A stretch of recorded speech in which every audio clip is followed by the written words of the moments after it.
Hello, welcome back to my channel. അപ്പോൾ ഇന്ന് ഞാൻ വന്നിരിക്കുന്നത് ഒരു നാടൻ വിഭവമായിട്ടാണ്. അപ്പോൾ അതാണ്ട് ഇത് കണ്ട് നിങ്ങൾ ചേമ്പ്, വീട്ടിലെ ചേമ്പാണ്. അത് തൊലി കളയാതെ ഞാൻ വെള്ളത്തിലിട്ട് പുഴുങ്ങിയെടുക്കുകയാണ്. പുഴുങ്ങിയെടുത്തതിന് ശേഷം ഇതിൻ്റെ തൊലി നമുക്ക് പെട്ടെന്ന് റിമൂവ് ചെയ്യാൻ പറ്റും കേട്ടോ. അതുകൊണ്ടാണ്. അപ്പോൾ ദാണ്ട് പുഴുങ്ങി എടുത്ത് റിമൂവ് ചെയ്ത് ദാണ്ട് നല്ലപോലെ ഞാൻ തവി ഉപയോഗിച്ച് ദാണ്ട് ഇതേ രീതിയിൽ ഉടച്ചെടുത്തതാണ്. അതിൻ്റെ അകത്ത് ഞാൻ ഉപ്പൊന്നും ചേർത്തിട്ടില്ല. ഉപ്പൊന്നും ചേർക്കാതെ വെള്ളത്തിൽ വാഷ് ചെയ്തിട്ട് കുക്ക് ചെയ്തെടുത്തത് മാത്രമാണ്. ഓക്കെ. അപ്പം ഞാൻ ചെയ്യാൻ പോകുന്നത് എന്താണെന്ന് വെച്ചാൽ, ഇനി ഇതിൻ്റെ അകത്തോട്ട് അല്പം ഗോതമ്പ് പൊടിയും തേങ്ങയും പിന്നെ ആഡ് ചെയ്ത് ഇലയപ്പം ഉണ്ടാക്കിയെടുക്കാനാണ് ഉദ്ദേശം. ഗോതമ്പ് പൊടിയാണ് ചേർക്കാൻ പോകുന്നത്. ഗോതമ്പ് പൊടിയും പിന്നെ ആവശ്യത്തിന് തേങ്ങയും ശർക്കരയും കൂടെ മിക്സ് ചെയ്ത് ഒരല്പം സോഡാപ്പൊടിയും ഒരു നുള്ള് ഉപ്പും കൂടെ ഇടാം. ഓക്കെ. ശർക്കര ആവശ്യാനുസരണം, മധുരം ആവശ്യാനുസരണം നമുക്ക് യൂസ് ചെയ്യാം. ഓക്കെ. എല്ലാം കൂടെ ചേർത്ത് നമ്മൾ കുഴച്ചെടുക്കാം. അപ്പോൾ ഇതിനകത്ത് ആവശ്യത്തിന് ഗോതമ്പ് പൊടിയും പിന്നെ ഒരു നുള്ളു ഉപ്പും ആവശ്യത്തിന് തേങ്ങയും ചേർക്കുന്നുണ്ട്. മധുരത്തിന് പകരം ഞാണിയ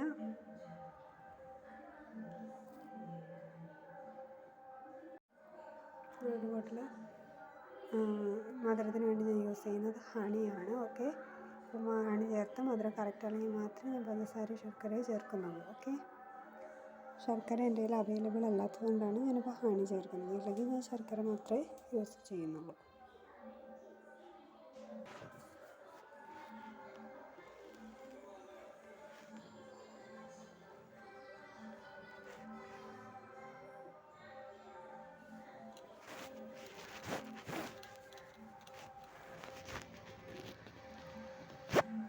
ഇതെല്ലാം കൂടെ നമുക്കൊന്ന് യോജിപ്പിക്കാം. എന്നിട്ട് വയണയിലേക്കകത്ത് വെച്ച് ആവിയിൽ വെച്ചൊന്ന് പുഴുങ്ങിയെടുക്കണം.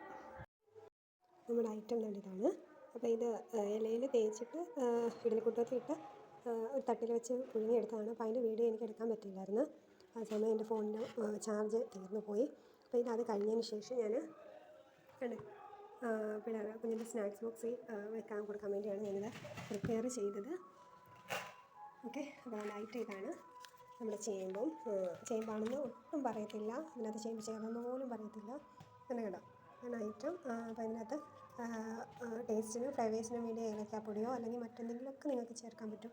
അണ്ടിപ്പരിപ്പുണ്ടെങ്കിൽ അണ്ടിപ്പരിപ്പ് പൊടിച്ച് ചേർക്കാം. മുന്തിരി ഉണ്ടെങ്കിൽ മുന്തിരി ചേർക്കാം. പിന്നെ കപ്പലണ്ടി ഉണ്ടെങ്കിൽ അത് പൊടിച്ച് ചേർക്കാം. അതുപോലെ തന്നെ ഫ്രൂട്ട്സ് ഉണ്ടെങ്കിൽ ചെറുതായിട്ട് കട്ട് ചെയ്ത് അതൊക്കെ ഇൻക്ലൂഡഡ് ആക്കാൻ പറ്റും ഇതിനകത്ത്. അപ്പം ഹെൽത്തി ആയിട്ടുള്ളൊരു സ്നാക്സാണ്. മറ്റ് വെളിയിൽ നിന്ന് വാങ്ങിക്കുന്ന ബേക്കറി ഐറ്റത്തിനെക്കാട്ടിലും എല്ലാം തന്നെ കുട്ടികൾക്ക് വിശ്വാസ്യതയോടുകൂടി നമുക്ക് ഉണ്ടാക്കി കൊടുക്കാൻ പറ്റും. അപ്പോൾ ഇതിനൊരു 2 എണ്ണം കഴിച്ചാൽ തന്നെ അവരുടെ വയറ് ഫുള്ളാവും. ഓക്കെ. കുട്ടികൾക്ക് പിന്നെ ഉടനെ ഒന്നും വിശപ്പ് വരത്തില്ല. ക്ഷീണിച്ചൊന്നും ഇരിക്കാതെ ക്ലാസ്സുകളെ ശ്രദ്ധിക്കാൻ വേണ്ടി നല്ല. അപ്പോൾ അതിൻ്റെ മോൻ ചേമ്പ് തിന്നത്തില്ല. അപ്പോൾ അതിന് വേണ്ടിയിട്ടാണ് ഞാൻ ഇത് ഉടച്ച് ഗോതമ്പ് പൊടിയും കൂടെ ചേർത്ത് ഈ രീതിയിൽ പ്രിപ്പയർ ചെയ്യുന്നത്. അപ്പം നമ്മൾ അവിയൽ സാമ്പാറൊക്കെ വെക്കുവാണെങ്കിൽ അവിയലിനകത്തൊക്കെ ചേമ്പൊക്കെയാണെങ്കിൽ എടുത്ത് മാറ്റി വെക്കുകയാണ് ചെയ്യുന്നത്. ഓക്കെ.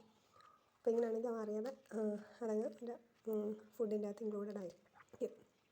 അപ്പോൾ എല്ലാവരും പ്രിപ്പയർ ചെയ്ത് മാത്രമല്ല പിന്നെ ഒരു കാര്യം, ഞാനത് ശർക്കരയല്ല ഇൻക്ലൂഡ് ചെയ്തിരിക്കുന്നത്, പിന്നെ ഹണിയാണ്. അപ്പോൾ ശർക്കരയാണെങ്കിൽ അപ്പോൾ ഇതിനെക്കാട്ടി കുറച്ചും കൂടി എനിക്കൊന്ന് ടേസ്റ്റ് കൂടുന്നത് ശർക്കരയ്ക്കാണെന്ന് തോന്നുന്നു. അപ്പോൾ ഇതിന് മധുരം ഇച്ചിരി കുറവുണ്ട്. പിന്നെ ഈ ശർക്കര ഇല്ലാത്തതുകൊണ്ടാണ് ഞാൻ തേനും കുറച്ച് പഞ്ചസാരയും കൂടി ഇൻക്ലൂഡ് ചെയ്തത്.